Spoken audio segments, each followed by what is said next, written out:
Hello दोस्तों, स्वागत है आपका हमारे यूट्यूब चैनल वी स्क्वायर में। देखिए, हमारी 7th क्लास है पार्ट 3। इस क्लास में मैं आपको फॉर्मूला ऑर्डर के बारे में और कैलकुलेशन के बारे में बताऊँ। ठीक है। पार्ट 2 में मैंने आपको डिफाइन नेम के बारे में बताया था। ठीक है, अब बात करते हैं फॉर्मूला ऑर्डरिंग के बारे में। फॉर्मूला ऑर्डरिंग होता क्या है? जितने भी आपने एक्सेल में फॉर्मूले यूज किए हैं, लगाए हैं, आप फॉर्मूला ऑर्डरिंग का आकलन कर सकते। ठीक है, इसके लिए मैंने आपके लिए एक डाटा तैयार किया है इस तरीके से। देखिए, सबसे पहले मैं आपको समझाने के लिए यहाँ पे इक्वल टू का साइन और ये सेल सेलेक्ट कर लेती हूँ और मल्टीप्लाई का साइन और ये सेल सेलेक्ट कर लेती हूँ। ठीक है, उसके बाद एंटर प्रेस करेंगे। आपके आपको पता है कि हमने इनको मल्टीप्लाई करके ये किया है। तो उसके बाद मैं यहाँ पे इक्वल टू का साइन, ये सेल सेलेक्ट कर लेती हूँ। उसके बाद प्लस का साइन, फिर ये सेल सेलेक्ट कर लेती हूँ और एंटर प्रेस कर। उसके बाद मैं यहाँ पे इक्वल टू का साइन, ये सेल सेलेक्ट करूंगी और प्लस का साइन, फिर से सेल सेलेक्ट करूंगी, फिर माइनस का साइन, ये सेल सेलेक्ट कर लूंगी और एंटर प्रेस कर। देखिए, ये जो हमारा हमने जो भी ऐड किया है, मल्टीप्लाई किया है, माइनस किया है, वो हमारा इस तरीके से डाटा निकल के आ गया। अब मैं बात करती हूँ ऑर्डरिंग में, फॉर्मूला ऑर्डरिंग में ट्रेस प्रीडेंस की। ठीक है, ट्रेस प्रीडेंस में क्या होता है? जैसे ये हमारे डाटा है, हमें ये पता करना है कि जो हमारी ये वैल्यूज दिखाई गई है यहाँ पे, कौन कौन सी वैल्यू को हमने इस डाटा में ऐड हुआ है। अब इससे ट्रेस प्रीडेंस से देख सकते हैं। इस तरीके से देखेंगे। देखिए, हमने देखना है कि इस डाटा में कौन कौन सी वैल्यू सेलेक्ट हुई है, कौन कौन सी वैल्यू को मल्टीप्लाई करके ऐड करके ये डाटा हमारा तैयार हुआ है। इस तरीके से देखेंगे। हमें बस क्या करना है, एक सेल को सिलेक्ट करना है। इसके बाद हम इस पर क्लिक करेंगे तो आपका इस तरीके से दिखा देगा कि आपकी ये दो वैल्यू इसके अंदर ऐड हुई है। उसके बाद अगर आपको इस पे देखना है तो आप क्या करोगे, ट्रेस प्रीडेंस करोगे, ये इस तरीके से दिखा देगा। इसके बाद अगर आपको ये देखना है कि पर इसमें भी देखना है तो आप इसमें भी इस तरीके से ही आप पढ़ लोगे, या आपका इस तरीके से दिखा देगा। एक बात और समझा दो कि मैं अगर आप यहाँ से यहाँ पे इक्वल टू का साइन, इसको सिलेक्ट करोगे, फिर प्लस का साइन, इसको सिलेक्ट करोगे, फिर प्लस का साइन, इसको सिलेक्ट कर लोगे और एंटर प्रेस कर दोगे। आप देखोगे कि अगर आपने ये भी किया कि आपका ये जो ऐड करके टोटल आया है, अगर आप देखोगे कि इसमें हमारी कौन कौन सी वैल्यू सिलेक्ट हुई है। देखिए, अगर आप इस पे देखोगे जब हमारी एरे बनी हुई है, तीर बने हुए हैं, तो इस पे ये शो करेगा किस तरीके से, इस तरीके से। ये देखिए, ये हमें बता देगा। देखिए, आपको ट्रेस प्रीडेंस समझ आ गया होगा कि अपने डाटा में आप देख सकते हो कि वैल्यू कौन कौन सी ऐड हुई है। ट्रेस प्रीडेंस, ठीक है। इसको हटाने के लिए हमें रिमूव एरो पे क्लिक करना है, ये हट जाएगा। अब बात करते हैं ट्रेस डिपेंडेंस की। ट्रेस डिपेंडेंस होता क्या है? इसका अपोजिट होता है। जिस तरीके से हमने डाटा में देखा था, इस तरीके से हमारी वैल्यू ऐड हुई है। अब इसमें इसका उल्टा देखते हैं किस तरीके से। जैसे हमारी ये जो वैल्यू है, हमें देखना है कि हमारी ये वैल्यू कौन से डाटा में ऐड हुई है। तो आप क्या करोगे, इस जैसे वैल्यू पे सेल पे क्लिक किया आपने और ट्रेस डिपेंडेंस पे क्लिक करोगे तो आपका बता दें कि ये वैल्यू आपकी इस डाटा में सिलेक्ट हुई है। ठीक है, अगर आप देखोगे कि हमें ये देखना है कि ये वैल्यू हमारे किस किस डाटा में सिलेक्ट हो रखी है, ऐड हो रखी है, तो आप इस पे क्लिक करोगे तो आपको बताया कि आपका ये वैल्यू इसमें भी है, इसमें भी है और इस डाटा में भी है, या आपकी वैल्यू तीनों डाटा में है। अगर आपको देखना है कि हमारी ये वैल्यू इस डाटा में है तो आप इनसे करोगे तो आपको बता देगा। इस तरीके से आप ट्रेस डिपेंडेंस का यूज कर सकते हो कि वैल्यू हमारे कौन कौन से डाटा में ऐड हुई है, हमारी एक वैल्यू कितने डाटा में ऐड हुई है। ठीक है, आपको ये बात समझ आ रही होगी ट्रेस डिपेंडेंस और ट्रेस प्रीडेंस क्या होता है। देखिए, इसमें तो हम डाटा में जो वैल्यू सेलेक्ट की गई है उनको देख सकते हैं और इसमें हम वैल्यू को देख सकते हैं कि डाटा में कौन कौन से में सेलेक्ट की गई है, ठीक है, कौन कौन से में ऐड की गई है। इसको रिमूव करने के लिए हमें क्लिक करना है। इस तरीके से ये हमारा रिमूव हो जाएगा। अब बात करते हैं सो फॉर्मूलाज के बारे में। सो फॉर्मूला में हम क्या देख रहे हैं कि जैसे हमने ये हमारा जो डाटा आया है जिस भी फॉर्मूले को हमने करके लगाया, अगर आपको फॉर्मूले को देखना है कि हमने किस किस के तरीके से क्या क्या ऐड करके ये हमारा डाटा आया है, ठीक है। इसके लिए आपको क्या करना है, जो भी आपकी सेल में डाटा ऐड किया है पे हमें फॉर्मूला देखना है, तो आप क्या करोगे, इसमें सो फॉर्मूला पे क्लिक करोगे। इस तरीके से आपकी सेल भी बड़ी हो जाएगी और आपको ये भी दिख जाएगी किस किस तरीके से आपने फॉर्मूला ऐड करके अपने डाटा को निकाला है। इस तरीके से देखिए हमने इसकी और इसकी अप्लाई करके, ये देखिए यहाँ पे ये रंगीन हो रखा है, इसकी और इसकी मल्टीप्लाई करके हमने यहाँ पे डाटा निकाला था, ठीक है। तो हमारा टोटल निकल आया था और इसको इसको ऐड करके अगर आप इसको भी क्लिक करोगे तो आपको वही रंगीन हो जाएगा, ठीक है। इस तरीके से अगर आप इससे करोगे कि इसको इसको हमने ऐड किया है, इसको ठीक है, उसके बाद इसको हमने माइनस किया है, तो हमारा ये डाटा निकल के आ जाएगा। उसके बाद इस पे करोगे तो ये यहाँ पे भी इस तरह शो करेगा, ठीक है। आपको समझ आया कि शो फॉर्मूला हम किस तरीके से देख सकते हैं कि हमने फॉर्मूला यहाँ पे किस तरीके से यूज किया है, हम शो फॉर्मूले पे क्लिक करके इसको देख सकते हैं। अगर आपको इसी तरह इसको सही उसमें लाना है, जैसे वापस उस तरीके से लाना है, तो आप क्या करोगे, शो फॉर्मूला ये उसी तरीके से आ जाएगा।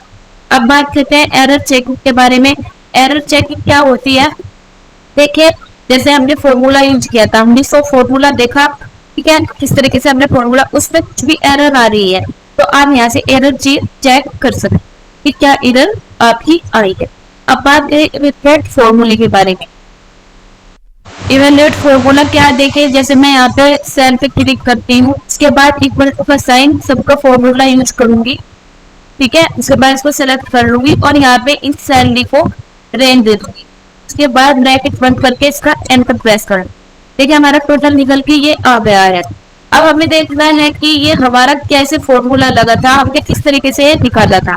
तो आप क्या करोगे, इस सेल में सेलेक्ट करोगे, इवेलुएट फॉर्मूले पे जाओगे, देखिए आपका यहाँ पे दिख गया कि आपने सब फॉर्मूला यूज किया है और इसमें रेंज दी है इन वैल्यूज की। इस तरीके से आपका ये टोटल निकल के यहाँ पे आ गया है, ठीक है। आप इवेलुएट फॉर्मूले से अपना फॉर्मूला भी देख सकती हो और अपना आंसर भी देख सकती हो, ठीक है। मैं आपको एक चीज और दिखा दूं, जैसे मैं यहाँ पे कर देती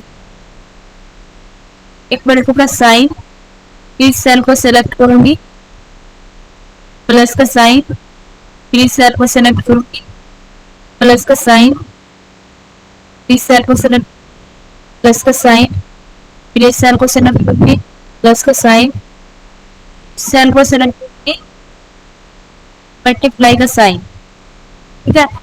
इस सेल को सेलेक्ट करूंगी, फिर माइनस का साइन, सेल को सेलेक्ट, फिर एंटर प्रेस कर। लेकिन आपका जो मैंने निकाला है मल्टीप्लाई प्लस और माइनस करके ये आ रहा है, तो आपको देखना है कि हमारा फॉर्मूला किस तरह से है, तो किस तरह से हमने यूज करके इस डेटा को निकाला है। देखिए आप इवेलुएट फॉर्मूले में मैनुअल तरीके से एक चीज देख सकते हो कि आपने इसका टोटल किस तरीके से निकाला है। मैनुअल तरीके से देखें, जैसे मैं इस पर क्लिक करती हूँ तो आपका यहाँ पे इस तरीके से दिखाएंगे, आपने पहले ऐड किया, इससे ऐड किया मल्टीप्लाई किया और माइनस किया, फिर आप दोबारा से इवेलुएट पे क्लिक करोगे तो आपका यहाँ पे इतना ऐड हुआ और इतना आपका ये रुका तो गया, फिर आपका दोबारा करोगे, फिर आपका थोड़ा और ऐड हुआ और फिर जो भी का है।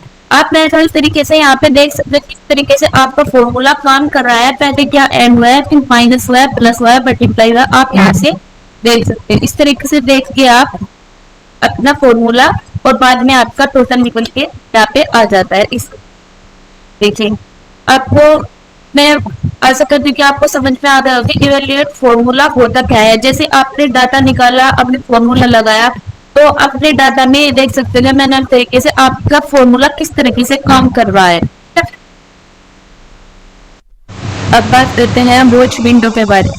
देखिए वॉच विंडो उसका ऑप्शन क्या है, देखिए मैं बता देता हूँ, हमें वॉच देखना और विंडो में से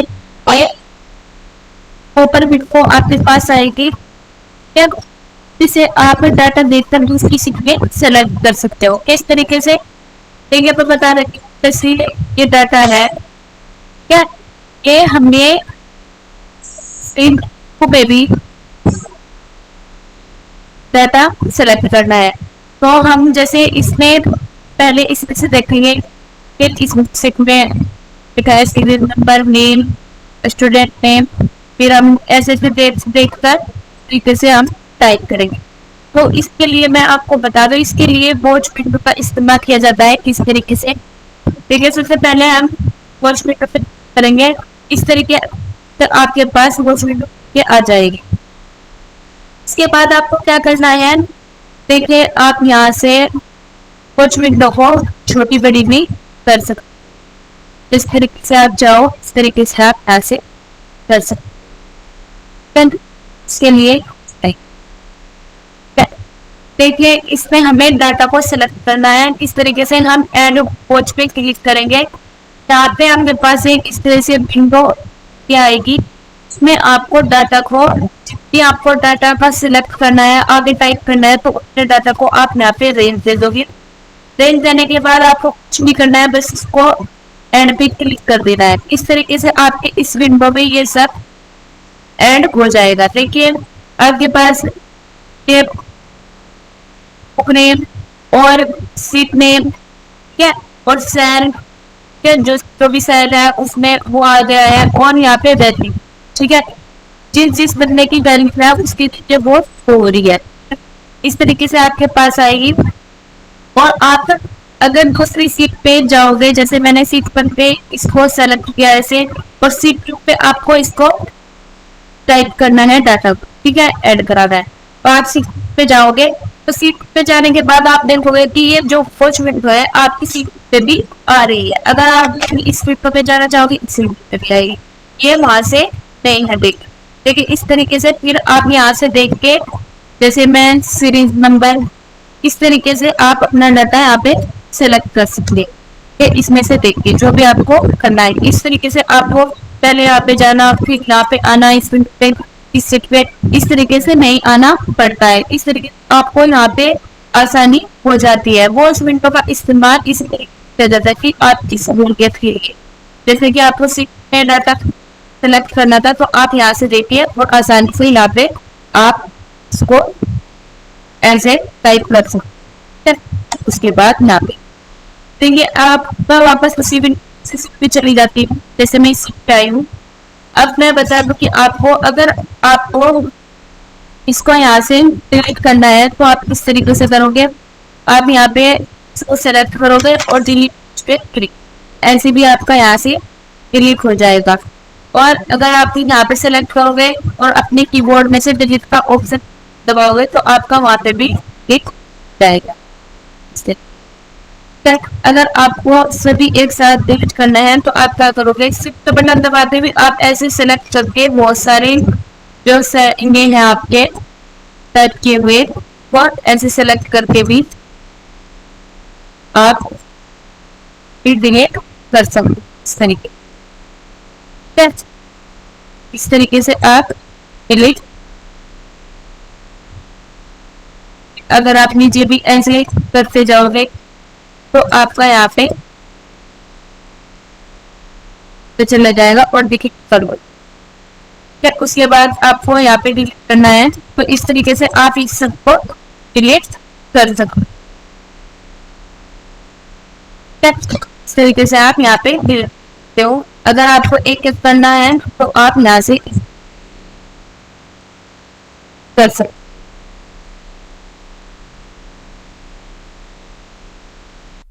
देखिए इस तरीके से आपका यहाँ पे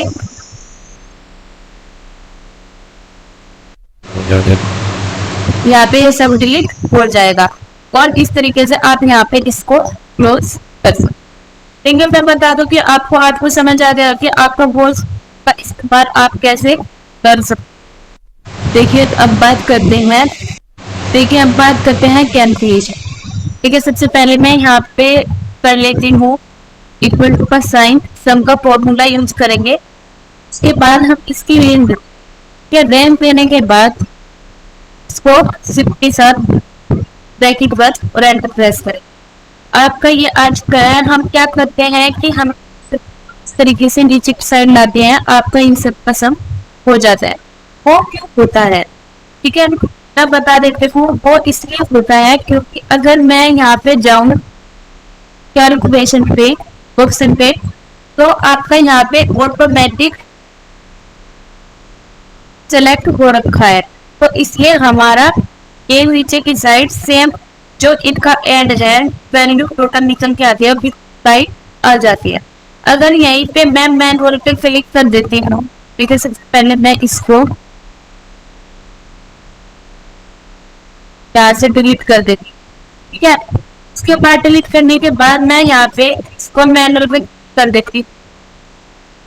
मैनुअल पे क्लिक करने के बाद अगर मैं इसको यहाँ पे इस तरीके से एंटर करूंगी तो यहाँ पे इस तरीके से ये सेम वैल्यू आ जाएगी।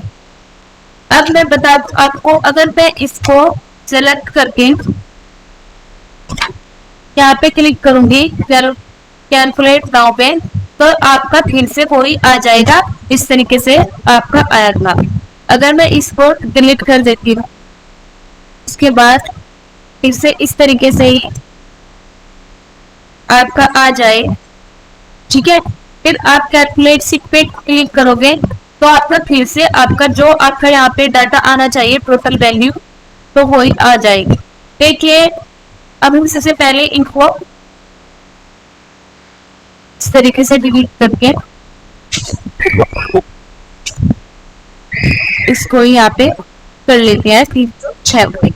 देखिए मैं आपको बता दूं कैलकुलेट नाउ और कैलकुलेट शीट का सेम यही काम है कि आप इनसे ये जो आपका यहाँ पे टोटल फॉर्म निकला है तो आपको सही कर सकते। लेकिन मैं बता दूं आपको इसमें कैलकुलेट नाउ और कैलकुलेट शीट में जो कैलकुलेट नाउ है वो कैलकुलेट होगा इंटरप्राइज वर्क पे, ठीक है, मतलब ये जितना भी डाटा होगा आपको जितना भी डाटा आपने सिलेक्ट किया है इसको ये पूरे को कैलकुलेट करेगा। यानी इस शीट में आपने इस तरीके से डाटा को इसको सिलेक्ट किया है वो पूरे कैलकुलेट नाउ यानी सबको ही कैलकुलेट करेगा। कैलकुलेट शीट का मतलब होता है जिस भी शीट में आपने इसको सही किया है, यानी आपका जो गलत हो रखा था उसको आप सही कर रहे हो तो वो इसी शीट पे काम करेगा पे आपने ये डाटा सेलेक्ट किया है। देखिए आपको कैलकुलेट नाउ और कैलकुलेट शीट पे पता चलेगा, अगर शीट पे आप करोगे इसी शीट पे वो होगा सही, ठीक है। अब मैं आपको यहाँ पे इसका थोड़ा सा अंतर समझा देती हूँ कैलकुलेट नाउ और कैलकुलेट शीट के बारे में। देखिए आपके अच्छी से समझ में आए, मैंने इस तरीके से डाटा तैयार किया है। देखिए मैं आपको बता रही हूँ पहले मैं यहाँ पे इक्वल टू सब का फॉर्मूला यूज कर देती हूँ, ठीक है। उसके बाद हम यहाँ पे तो सेलेक्ट करके यहाँ पे रेंज दे देते हैं। रेंज देने के बाद ब्रैकेट बस और एंटर प्रेस करें। देखिए अभी हमारा ये मैनुअल पे ठीक है, तो अगर मैं इसको यहाँ पे इस तरीके से करती तो आपका 120 आएगा, हर जगह आपकी सेल में 120 आ रहा है। तो आप क्या करोगे, अगर आपको ये सही करना है तो आप कैलकुलेट नाउ पे क्लिक करोगे, देखिए आपका तुरंत ये सही हो चुका है। कैलकुलेट नाउ में मैं आपको दिखा देती हूँ, जैसे मैं शीट 1 पे जाऊंगी तो आपका यहाँ B06 था, यानी हर जगह था, तो इसने जब हमने कैलकुलेट नाउ पे वहां पे क्लिक किया तो ऑटोमेटिक यहाँ पे भी सही हो गया।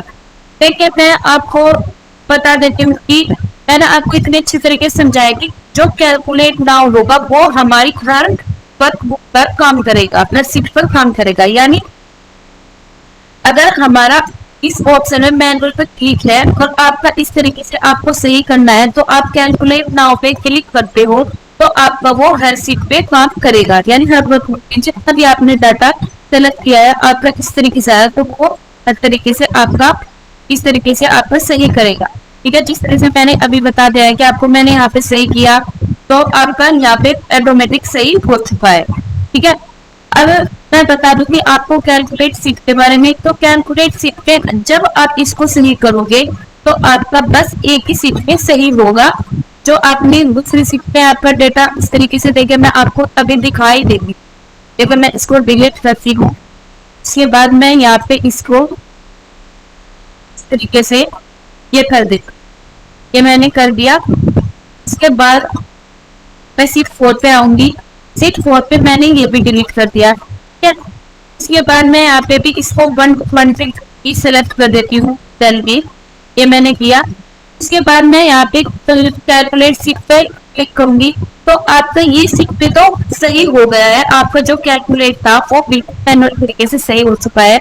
अगर आप सीट 1 में जाकर देखोगे तो आपका जो भी तो सही रहेगा, मतलब जैसा आपने किया था वैसा ही रहेगा। अगर मैं यहाँ पे कैलकुलेट नाउ पे क्लिक कर दी तो आपका ऑटोमेटिक यहाँ पे भी सही हो जाता। तो ये मैंने आपको इतनी अच्छे तरीके से बता दिया कि किस तरीके से आपको कैलकुलेट नाउ और कैलकुलेट शीट के बारे में इसमें क्या अंतर है। ये दोनों कैसे अपना काम करते हैं, आप इन दोनों की तरह अपने डाटा को सही कर सकते हो, ठीक है। ठीक है, आशा करती हूँ आपको ये वीडियो अच्छी लगी होगी, तो लाइक करना, कमेंट करना। Thank you.